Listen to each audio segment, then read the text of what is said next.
ಬ್ಯಾಂಗ್ಳೂರು ಉತ್ತರ ಕ್ಷೇತ್ರಕ್ಕೆ ನನ್ನ ಬದಲಿ ಹೆಸರುಗಳು ಬಂದ ತಕ್ಷಣ ಎಲ್ಲರಿಗೂ ಭಾರಿ ಒಂದು ಕುತೂಹಲದ ಕ್ಷೇತ್ರವಾಗಿ ಬ್ಯಾಂಗ್ಳೂರು ಉತ್ತರ ಪರಿವರ್ತನೆ ಆಗಿತ್ತು.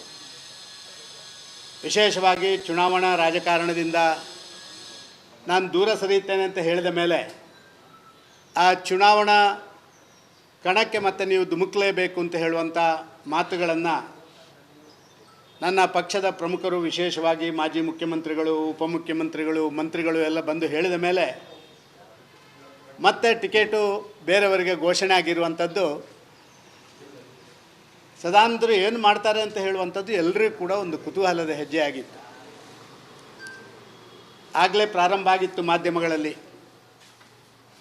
ಮತ್ತು ಸದಾನಂದ ಗೌಡರ ಆಶೆ ಚಿಗುರಿತೋ, ಒಮ್ಮೆ ಚುನಾವಣಾ ಕಣದಿಂದ ದೂರ ಸರಿಯುತ್ತೇನೆ ಅಂತ ಹೇಳಿ ಮತ್ತು ಈಗ ಭಾರಿ ದೊಡ್ಡ ರೀತಿಯಲ್ಲಿ ಚುನಾವಣೆಯಲ್ಲಿ ನಾನು ಸ್ಪರ್ಧೆ ಮಾಡ್ತೇನೆ ಅಂತ ಹೇಳುವಂಥ ಆ ಅತಿ ಆಶೆಗೆ ಸದಾನಂದ ಗೌಡರು ಬಲಿಯಾದರು ಅಂತ ಹೇಳುವಂಥ ಮಾತನ್ನು ಬೇರೆ ಬೇರೆ ಮಾಧ್ಯಮಗಳಲ್ಲಿ ವಿಶ್ಲೇಷಣೆ ಮಾಡಿದ್ದನ್ನು ನಾನು ಕಂಡಿದ್ದೇನೆ.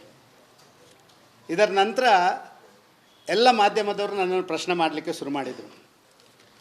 ಒಂದು 2-3 ಪ್ರಶ್ನೆಗಳು, 4 ಪ್ರಶ್ನೆಗಳು ಅವರಲ್ಲಿ ಭಾರಿ ಪ್ರಮುಖವಾಗಿತ್ತು.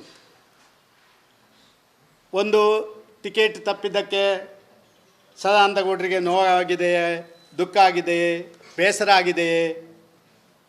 ಈ ಪ್ರಶ್ನೆಗಳು ಪದೇ ಪದೇ ಎಲ್ಲರೂ ಕೇಳ್ತಾಯಿದ್ರು. ನಾನು ಇದನ್ನು ವಿಶ್ಲೇಷಣೆ ಮತ್ತೆ ಮಾಡ್ತೇನೆ. ಇನ್ ನಟ್ಶೆಲ್ ಇದಕ್ಕೆ ಉತ್ತರ ಹೌದು. ಎರಡನೇದಾಗಿ ನಿಮ್ಮ ಭಾರಿ ದೊಡ್ಡ ಪ್ರಶ್ನೆ ಇತ್ತು ಏನು ಅಂತ ಹೇಳಿದರೆ, ಟಿಕೆಟ್ ಸಿಕ್ಕದಕ್ಕೆ ನಿಮಗೆ ಕಾಂಗ್ರೆಸ್ಸಿಂದ ಆಹ್ವಾನ ಬಂದಿದೆಯೇ? ಅದಕ್ಕೆ ನನ್ನ ಉತ್ತರ ಹೌದು, ಆಹ್ವಾನ ಬಂದಿದೆ. ಮೂರನೇದಾಗಿ ಅದರ ಸಬ್ಸಿಡಿಯರಿ ಕ್ವಶನ್, ನೀವು ಕಾಂಗ್ರೆಸ್ ಸೇರ್ತೀರಾ?